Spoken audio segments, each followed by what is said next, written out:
I'm going to tell you a little bit about Karen and me. We have some background. That's what it allows us to be able to speak. Some of the organizations we're part of is PFLAG Hernando. Has anybody heard of PFLAG? U.S. Attorney's Office, U.S. Justice Law Enforcement Trainer. We've been working with them a lot. Listen, Gay, Lesbian, Straight Education Network, that's the group that oversees the GSAs in the high schools. Out and Equal. Out and Equal is the organization that works with employers, with workforce. FBI Multicultural Advisory Committee, as well as Citizens Academy, and we do speaking for various different venues. So thank you for being here today. I'll start you really back when I first realized that I was a little different than my brothers. I was 4 years old when I knew that I was not like my brothers. And typically someone who is transgender would know that at a very young age. About age 3 or 4 is when children are trying to figure out, whether they're a boy or a girl or so forth. It's interesting because I watched our 2 grandbabies and they're 3 and 4 years old. And the 4-year-old is just now starting to ask, who's a boy, who's a girl, and what am I, and so forth. So that's typically about the age. I made the mistake of telling my father one day that I was his daughter, not his son. Let's start off with our story. I think that's a great place to start, a little bit about Karen and I. Has anybody here ever fallen in love? Good, I'm glad to hear that. I fell in love when I was 12. Who fell in love at 12? 13? There's a few. 14? 15? 16, you're almost legal. It's almost time for your parents to say you can date now, right? Okay, now 17 and 18. Okay, so now we are legal. Now we can date. Well, I fell in love at 12, and the reason why I fell in love is the person that I met made me feel good, validated me, made me feel whole, empowered me. Give me some ideas as to why you fell in love. Okay. What's that? Attention? You like the attention? Sure. Anybody else?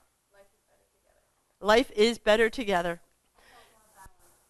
Okay, being balanced. Nobody's saying like they have a nice body. Well, see, a nice body does help. However, we fell in love at 12, and then we did like the things you need to do when you start dating. Like we both wanted 4 kids. It's just what we wanted. I mean, it's okay to decide. Baby number 1 came. What I learned tonight and how people, families would benefit, and just society itself is just fear of the unknown. I've experienced this through my own family, myself, with my son transitioning. And the one thing I would suggest is, before you make a decision, to just be better informed. I myself felt that I was more informed, but today I've learned that the T in LGBT is so much more than what I thought. And I think that is a big issue that needs to be more defined and clarified, and it creates fear. But the younger generation is pretty acceptable and opened, whereas the older generation is more hard to change and unwilling to change, or just confused. And fear changes fear. So I would like to, I really believe that's where we need to start, is education. But when you actually meet a person, as today, when you actually have a contact with a person and see that person, the real person, it's not just reading it in a book or watching it on TV. That's when you actually can understand it and actually feel their joy and their pain and what they went through. And I think the more that people have every right to be afraid to come out, but when they overcome those fears, it actually hits home for people. And that's what I like people to learn and share from this experience.